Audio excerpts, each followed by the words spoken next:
ಹಗ್ಗ ಜಗ್ಗಾಟ ಚರ್ಚೆಗೆ ಸ್ವಾಗತ ಸರ್. ನಿನ್ನೆಯಿಂದನೂ ಕೂಡ ನೀವು ಪ್ರಯತ್ನ ಪಡ್ತಾ ಇದ್ದೀರಾ. ನೀವು 10%ಗೆ ನಿಮ್ಮ ಬೇಡಿಕೆ ಅಂದ್ರೆ ಸರ್ಕಾರದ ಕಡೆಯಿಂದ 10% ಕೊಡ್ತೀವಿ ಅಂತ ಕ್ಯಾಬಿನೆಟ್ ಡಿಸಿಷನ್ ಆಗಿದೆ. ನೀವು 35% ಡಿಮ್ಯಾಂಡ್ ಮಾಡ್ತಾ ಇದ್ದೀರಾ.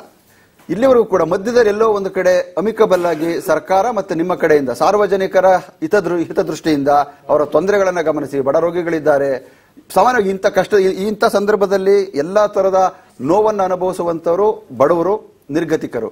ಸೊ ಅವರನ್ನ ದೃಷ್ಟಿಯಲ್ಲಿ ಇಟ್ಕೊಂಡು ನೀವೇನಾದ್ರು ಅಮಿಕಬಲ್ ಸೆಟ್ಲ್ಮೆಂಟ್ಗೆ ನೀವು ರೆಡಿ ಇದ್ದೀರಾ? ಏನ್ ಕತೆ? ಇದು ಮೊದಲನೆಯ ಮುಷ್ಕರ ಅಲ್ಲ. 4 ವರ್ಷಗಳಿಂದ 3 ದಿವಸ ನಡೀತು ಇದೇ ರೀತಿ ಮುಷ್ಕರ. ಆಗ 10% ನಾವು ಒಪ್ಪಿದ್ವು. 2-3 ತಿಂಗಳ ಹಿಂದೆ, 4 ವರ್ಷಗಳ ಹಿಂದೆ ಆಗ್ಲೂ ಎಲ್ಲ ಸಂಘಟನೆಗಳನ್ನು ಒಟ್ಟುಗೂಡಿಸಿ ಮಾಡಿದ್ರು. ಅದರಿಂದ ರಿಪರ್ಕೇಷನ್ಸ್ ಏನು ಬಂತು ಅನ್ನೋದು ಬೇರೆ ವಿಚಾರ. ಹವೆವರ್ ಈ ಸಾರಿ ನಾವು ಎಲ್ಲ ಒಟ್ಟಿಗೆ ಹೋಗಲಿಲ್ಲ. ಇಲ್ಲಿ ಬಿಡಿ ಬಿಡಿಯಾಗಿ 3 ಬೇರೆ ಬೇರೆ ಗುಂಪುಗಳು ಕರೆಗೆ ಕೊಟ್ಟಿರೋದು ಮತ್ತು ವಾಸ್ತವವಾಗಿ ನಾವು ಈ ಮುಷ್ಕರಕ್ಕೆ ಸಮ್ಮತಿ ನಮ್ದಿಲ್ಲ. ವಾಸ್ತವ ಅದು. ಆದರೂ ನೌಕರರು ಏನು ಒಗ್ಗಟ್ಟಾಗಿ ಮುಷ್ಕರ ಮಾಡ್ತಿದ್ದಾರೆ ಅದನ್ನು ನಾವು ಗೌರವಿಸ್ತೇವೆ.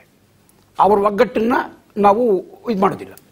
ಪ್ರಶ್ನೆ ಏನು ಅಂತಂತಂದ್ರೆ, ಇಷ್ಟು ಒಗ್ಗಟ್ಟಾಗಿ ಇಷ್ಟು ಪರಿಣಾಮಕಾರಿಯಾಗಿ ಮುಷ್ಕರ ಮಾಡಿದ ನಂತರವೂ ಅದರ ಲಾಭ ಅಥವಾ ಅದರ ಕ್ರೆಡಿಟ್ ಯಾರಿಗೂ ಹೋಗ್ಬೇಕು? ಮುಷ್ಕರ ಮಾಡಿದವ್ರಿಗೆ ಹೋಗ್ಬೇಕು. ಕರೆಕ್ಟ್. ಈಗ ಲಾಸ್ಟ್ ವರ್ಷ ಏನಾಯ್ತು, ಬಹುಶಃ ಡ್ರೈವರ್ ಕಂಡಕ್ಟರ್ಸ್ ಬಹಳ ರಿಸ್ಕ್ ತಗೊಂಡು ಆವಾಗ ಪ್ರಾಣನ ಒತ್ತೆ ಇಟ್ಟು ಅನ್ನೋ ರೀತಿ ಮಾಡಿದ್ರು. ಆದ್ರೆ ಆಗ ಹೆಚ್ಚಳ ಆದ ಏನು ಇದು ಇದೆ ಅದು ಅವ್ರಿಗೆ ದಕ್ಕಲಿಲ್ಲ. ದಕ್ಕದ ರೀತಿಯಲ್ಲಿ ಅಧಿಕಾರಿಗಳು ಅವರನ್ನ ಶೋಷಣೆ ಮಾಡಿದ್ರು.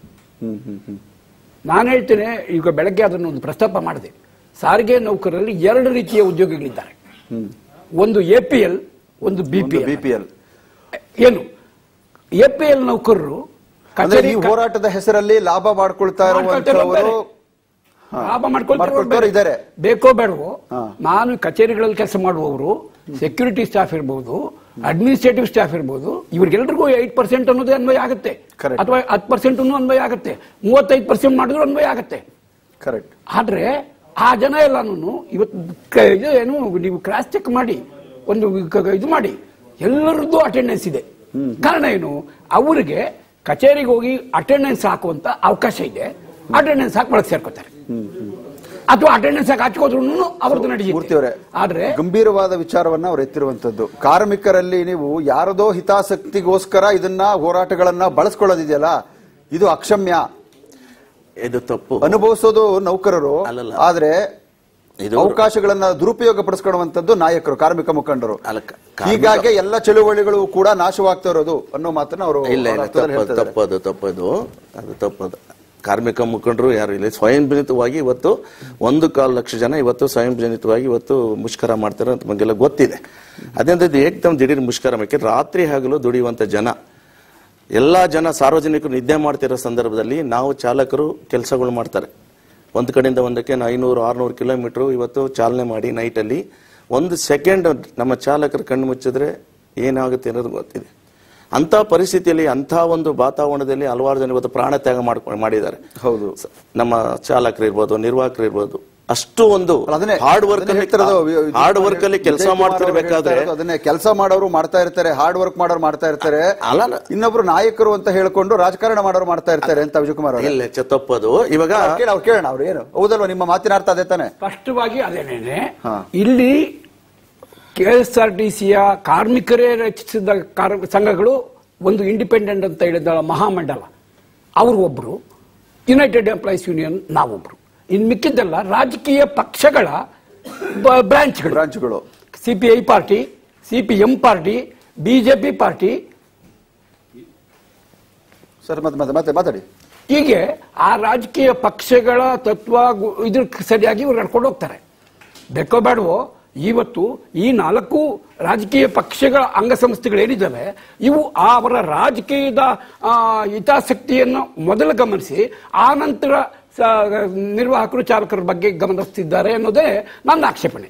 ಬೇಕೋ ಬೇಡವೋ, ಪ್ರತಿ ತಿಂಗಳು BMTC ಒಂದೇ ಕಡೆ 300 ಜನ ಚಾಲಕ ನಿರ್ವಾಹಕರು ಸಸ್ಪೆನ್ಷನ್ ಆಗ್ತಾರೆ.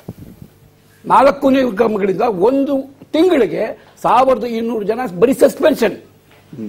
ಒಂದು ವರ್ಷಕ್ಕೆ 1,500 ಇಂದ 2,000 ಜನ ಕೆಲಸನೇ ವಜಾ ಹಾಕ್ತಾರೆ. ಖಂಡಿತ. ನಮ್ಮ ಜೊತೆ ಶಿವಣ್ಣ ಅವರು ಕೂಡ ಜಾಯಿನ್ ಆಗಿದ್ದಾರೆ, ಸಾರಿಗೆ ನೌಕರರ ಮಹಾಮಂಡಳದ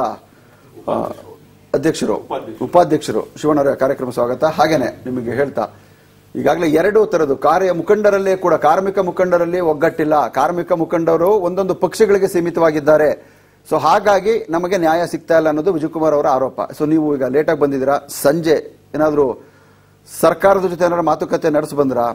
ಏನಿದೆ ಸರ್, ನಿನ್ನೆಯಿಂದನೂ ಕೂಡ ಹೋರಾಟ ಮಾಡ್ತಾ ಇದ್ದೀರಾ, ಏನಾರ ಫಲಪ್ರದ ಆಯ್ತಾ? ಫಲಪ್ರದ ಇಲ್ಲಿವರೆಗೂ ಕಂಡಿಲ್ಲ. ಸರ್ಕಾರ ಅಥವಾ ಆಡಳಿತ ವರ್ಗ ಸ್ಪಂದಿಸ್ತಾ ಇಲ್ಲ. ಕಾರ್ಮಿಕರು ಮುಷ್ಕರ ಮಾಡ್ತಾ ಇದ್ದಾರೆ. ಖಂಡಿತ ನಾವು ನಿಮ್ಮ ಹತ್ರ ಬರ್ತೀನಿ. ಅವರು ಹೇಳಿದ್ರು ವಿಜಯಕುಮಾರ್, ಇವ್ರು ಏನ್ ಹೇಳಿದ್ರು ನಾವು ಅದು ಒಪ್ಪಲ್ಲ. ಇದು ರಾಜಕೀಯ ಪಕ್ಷ, ಇದು ಇದಲ್ಲ. ನಾವ್ದು ರಾಜಕೀಯವಾಗಿ ಮುಖ್ಯಮಂತ್ರಿ ಸ್ಥಾನ ಕೊಡಿ, ಸಚಿವ ಸ್ಥಾನ ಕೊಡಿ ಅಂತ ನಾವ್ಯಾರು ಕೇಳ್ಕೊಂಡಿಲ್ಲ.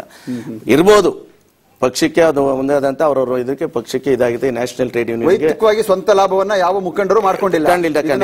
ಜಂಟಿಯಾಗಿ 4 ಸಂಖ್ಯೆ ಮಾಡಿರ್ತಕ್ಕಂಥದ್ದು. ನಮಗೆ ಮುಖ್ಯಮಂತ್ರಿ ಸ್ಥಾನ ಕೊಡಿ, ಸಚಿವ ಸ್ಥಾನ ಕೊಡಿ, ಮಂತ್ರಿ ಮಾಡಿ ಅಂತ ಯಾರು ಹೋಗಿಲ್ಲ. ಅಲ್ಲಲ್ಲ, ಇವರು ರಾಜಕೀಯ ಲಾಭಕ್ಕೋಸ್ಕರ ಇದ್ರೆ ಅದನ್ನ ನಾನು ಖಂಡಿಸ್ತೀನಿ. ಯಾರು ರಾಜಕೀಯ ಲಾಭಕ್ಕೋಸ್ಕರವಾಗಿಲ್ಲ. ಇಡೀ ಕಾರ್ಮಿಕರ ಬದುಕು ಏನ್ ಸಂಸ್ಥೆ ಇದೆ ಅವ್ರ ಪರವಾಗಿ ಒಂದು ಸಂಘಟನೆ ಅಂತ ಬೇಕೇ ಬೇಕಾಗುತ್ತಲ್ಲ. ಇದು ಟ್ರೇಡ್ ಯೂನಿಯನ್ ಯಾತಕ್ಕೆ ಮಾಡ್ಕೋತಿದೀವಿ? 1.25 ಲಕ್ಷ ಜನ ಹೋಗಿ ಮಾತಾಡಕ್ ಆಗೋದಿಲ್ಲ. ಅದಕ್ಕೆ ಒಂದು ನಾಯಕತ್ವ ಬೇಕಾಗುತ್ತೆ.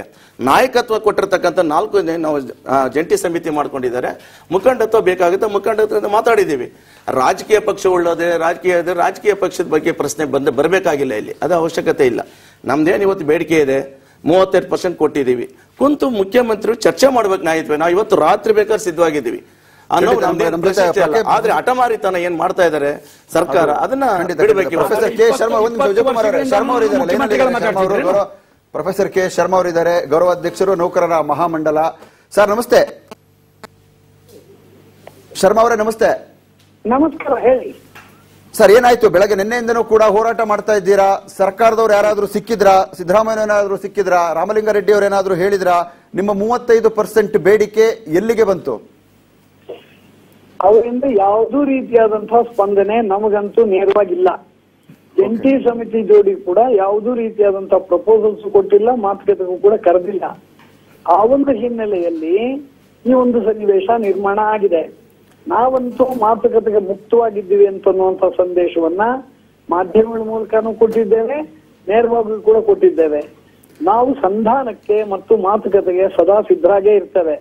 ಆದ್ರೆ ಮುಷ್ಕರ ಅನಿವಾರ್ಯವಾಗಿ ಸರ್ಕಾರದ ನಿಷ್ಕಾಳಜಿಯಿಂದ ಹಾಗೂ ಆಡಳಿತ ವರ್ಗದ ಒಂದು ಮೊಂಡುತನದಿಂದ ಈ ಸನ್ನಿವೇಶ ನಿರ್ಮಾಣ ಆಗಿದೆ.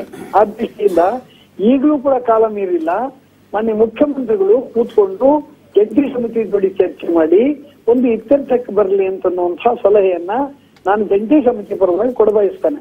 ಇಲ್ಲಿ ಕನ್ಫ್ಯೂಷನ್ ಏನ್ ಗೊತ್ತಾ ಶರ್ಮಾ ಅವರೇ, ನಿನ್ನೆ ರಾಮಲಿಂಗಾರೆಡ್ಡಿ ಅವರು ಹೇಳೋ ಮಾತಿನ ಪ್ರಕಾರ ನಾವು ಕರಿತಾ ಇದೀವಿ ಕಾರ್ಮಿಕ ಮುಖಂಡರನ್ನ ಸಂಧಾನ ಮಾಡೋದಕ್ಕೆ, ಆದ್ರೆ ಅವ್ರು ಯಾರು ಕೂಡ ನಮ್ಮ ಜೊತೆ ಮಾತುಕತೆಗೆ ಬರ್ತಾ ಇಲ್ಲ ಅನ್ನೋ ಮಾತು. ನಿಮ್ಮ ಮಾತು ಸತ್ಯವೋ ಅವ್ರ ಮಾತು ಸತ್ಯವೋ?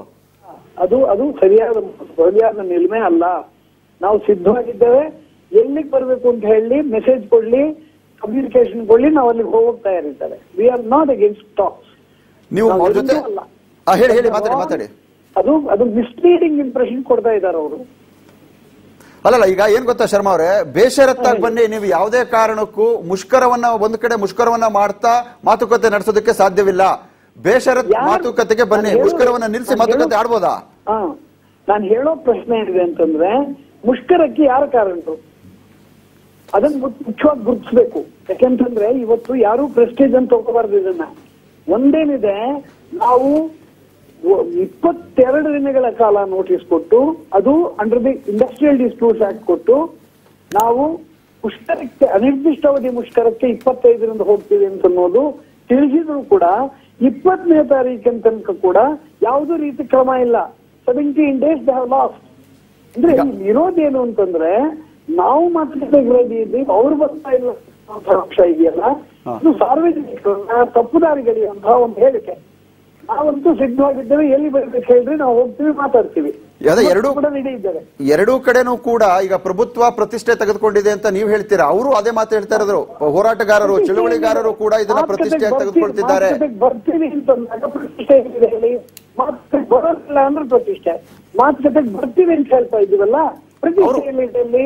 ಅಲ್ಲ, ಅವರು ಅದನ್ನೇ ಮಾಧ್ಯಮಗಳಲ್ಲಿ ನೇರವಾಗಿ ಹೇಳ್ತಾ ಇದ್ದಾರೆ. ರಾಮಲಿಂಗಾರೆಡ್ಡಿ ಅವರು, ನಾವು ಮಾತುಕತೆಗೆ ಸಿದ್ಧ ಇದ್ದೇವೆ ತಿಳಿಸ್ಬೇಕು, ಮಾಧ್ಯಮಗಳ ಮೂಲಕ ಹೇಳ್ಬೇಕು. ಹೇಳಿ, ಈಗ ಇಂಥ ಜಾಗಕ್ಕೆ ಮಾತುಕತೆಗೆ ಬನ್ನಿ ಅಂತ ಯಾರಿಗೆ ಹೇಳ್ಬೇಕು?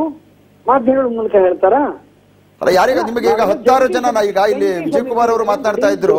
ಶರ್ಮಾ ಅವರೇ, ನಂಗೆ ವಿಜಯ್ ಕುಮಾರ್ ಅವ್ರ ಬಗ್ಗೆ ಹೇಳೋಕ್ ಹೋಗ್ಬೇಡಿ. ನಾನು ಬೇರೆ ಇದೆ ಅದು, ಆ ಬಗ್ಗೆ ನಾನು ಪ್ರತಿಕ್ರಿಯಿಸೋದಿಲ್ಲ, ಗೊತ್ತಾಯ್ತಲ್ಲ.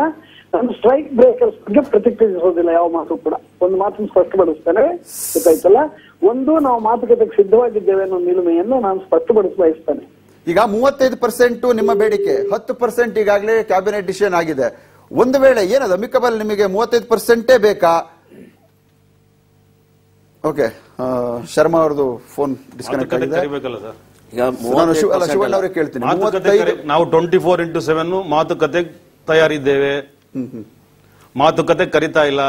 ಸಾರಿಗೆ ಸಚಿವರು, ಆಡಳಿತ ವರ್ಗದವರು ಮೀಡಿಯಾದಲ್ಲಿ ಹೇಳ್ತಾ ಇದ್ದಾರೆ ಹೊರತು ಅಧಿಕೃತವಾಗಿ ನಮ್ಮ ಜಂಟಿ ಸಮಿತಿಗೆ ತಿಳಿಸ್ತಾ ಇಲ್ಲ. ಮಾತುಕತೆಗೆ ಬನ್ನಿ, ರೆಡಿ ಮಾಡ್ಲಿ, ಕರ್ಸಿ. ಶಿವಣ್ಣ ಹೆಂಗ್ ಗೊತ್ತಾ, ಈಗ ನಾವು ಯಾವ್ದೋ ಒಂದು ಅಂಗಡಿಗೆ ಹೋಗ್ತೀವಿ, ಏನೋ ಒಂದು ಕೇಳ್ತೀವಿ, ನಮ್ಗೆ ಗೊತ್ತದ ರೇಟ್ ಎಷ್ಟು ಅಂತ ಗೊತ್ತಿರ್ತದೆ. ಅವರು 5 ರೂಪಾಯಿಂದನ್ನ ಏಕ್ದಮ್ 50 ರೂಪಾಯಿ ಅಂದ್ರೆ ನಾವು ಬೇರೆ ಕಡೆ ಹೋಗ್ಬಿಡ್ತೀವಿ.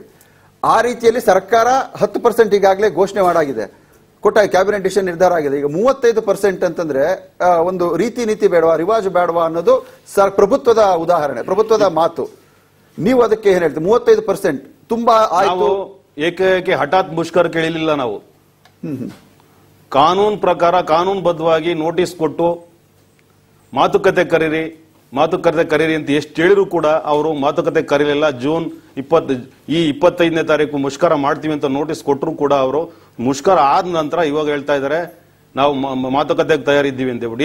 ಎಲ್ಲಿ ಹೋಗ್ಬೇಕು ನಾವು ಮಾತುಕತೆಗೆ? ಖಂಡಿತ ಚರ್ಚೆ ಮಾಡೋಣ. ಮಾತುಕತೆಗೆ ಒಂದು ಕಡೆ ಸರ್ಕಾರದವರು ನಾವು ಮಾತುಕತೆ ಕರೀತಾ ಇದೀವಿ, ಅವ್ರು ಬರ್ತಾ ಇಲ್ಲ ಅಂತಾರೆ. ಇವರು ಕೂಡ ನಮ್ಮನ್ನ ಯಾರು ಕರೀತಾ ಇಲ್ಲ ಅಂತ ಮಾತನ್ನ ಹೇಳ್ತಾರೆ. ಎಲ್ಲ ಒಂದು ಕಡೆ ಕನ್ಫ್ಯೂಷನ್ ಎರಡೂ ಕಡೆ ಇದೆ. ಎಲ್ಲಿ ಯಾರು ಮಾತುಕತೆ ಕರಿಬೇಕು ನೋಡೋಣ. ರಾಮಲಿಂಗಾರೆಡ್ಡಿ ಅವ್ರನ್ನು ಕೂಡ ನಾವು ಸಂಪರ್ಕ ಮಾಡಿಸೋದಕ್ಕೆ ಪ್ರಯತ್ನ ಪಡ್ತಾ ಇದೀವಿ. ಸೊ ರಾಮಲಿಂಗಾರೆಡ್ಡಿ ಜೊತೆ ಕೂಡ ಮಾತನಾಡೋಣ. ಈಗ ಸದ್ಯಕ್ಕೊಂದು ಬ್ರೇಕ್.